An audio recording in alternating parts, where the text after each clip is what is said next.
Whether you are thinking about booking in your first tattoo or haven't had one in a while, I wanted to share some advice on how to go about inquiring for your next tattoo.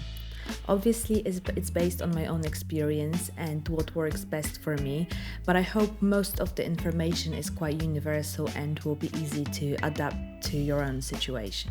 Starting with a design, if it's not a flash piece, take time to think about it. This is my advice and many people might not agree with it, but I believe it's worth giving your idea time to settle, live with it, imagine seeing it on your body, just don't rush it.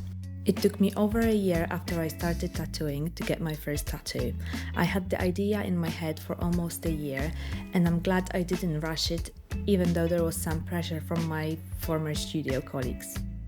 Also, it's not necessary to share it with everyone. Your imagination is unique and not everyone is gonna envision the design like you do, which might lead to discouragement. Take time to research the right artist. The list is almost endless nowadays. Artists have very distinctive styles or specialize in tattooing particular body parts. You can also watch out for pictures of healed tattoos so there are no surprises. It's important to remember that most of the tattoo pictures you see online are taken straight after the session, and the healed effect might be very different. If the artist you want to get tattoo from works far away from you, it's really worth saving extra for the travel, or ask them when they are going to visit your area for a guest spot. You're only going to have this tattoo done once, so it's worth waiting for the best experience. Often you can find the information on how to inquire on the studio's website or artist Instagram page, and it's really worth following this information because otherwise they might miss your message or you'll have to wait for a reply much longer than needed. Most tattooists ask for no direct messages on Instagram, and I think it shouldn't be a problem to respect that. It's really easy to lose messages on Instagram. If I don't write down someone's Instagram handle, I'm almost never able to find the conversation by typing in their name.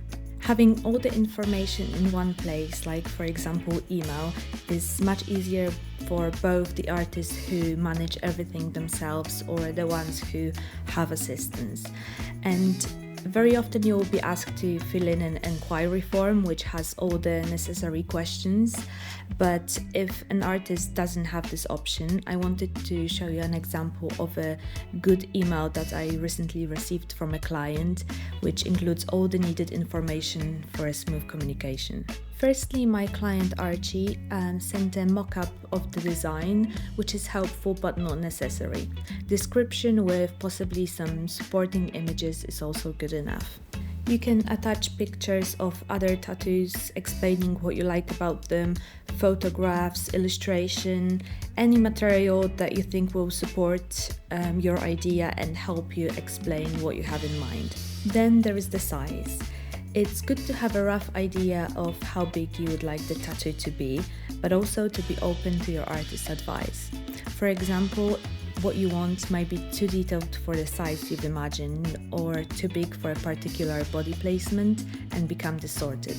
Like in this email, you can attach a picture of the body part and mark the area you would like the tattoo to cover. After that, Archie explained the meaning and idea behind the tattoo, as well as the style he would like to go for, which in this case was the same as the two previous tattoos I've done for him. And finally, he told me about his availability, so we only really needed to exchange 2 emails to get it booked in.